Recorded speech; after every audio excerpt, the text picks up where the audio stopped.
समझते हैं। ऐसे लोग हमारे पैर की जूती के बराबर भी नहीं है। बाबा साहेब अम्बेडकर के खिलाफ बोलते हैं तो ये भारत का संविधान ही है बेटा, वरना तुम्हारे जैसों की औकात नहीं थी कि तुम डॉक्टर अम्बेडकर को कुछ बोल जाते।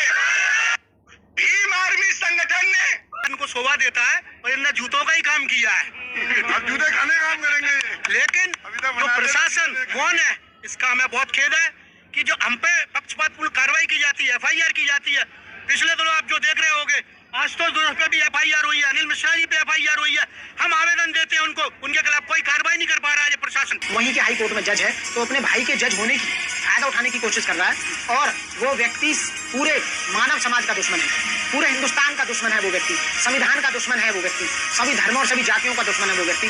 बाबा साहब का दुश्मन ही नहीं, वो सभी OBC 85% लोगों का दुश्मन है। 85% यानी कि वो OBC का दुश्मन है, SC का दुश्मन है, ST का दुश्मन है, मुस्लिमों का दुश्मन है, और जो कानून में विश्वास रखने वाले व्यक्ति उन सबका दुश्मन है, संविधान में विश्वास रखने वाले व्यक्तियों का दुश्मन है, और वो ऐसे लोगों का दुश्मन है जो बाबा साहब में आस्था रखते हैं।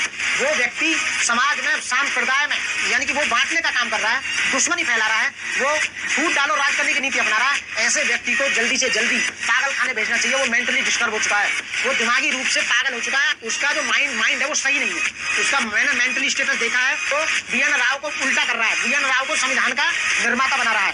वो देखो वो व्यक्ति BN राव, दुनिया ने पढ़ा BN राव का क्या योगदान था और बाबा साहब का क्या योगदान था, सब जानते हैं, पूरी दुनिया जानती है। ये अनिल मिश्रा कोई अलग से पढ़ के नहीं आया कि तेरा संविधान तेना अलग से पढ़ लिया। अनिल मिश्रा है वो इस घमंड में है क्योंकि अनिल मिश्रा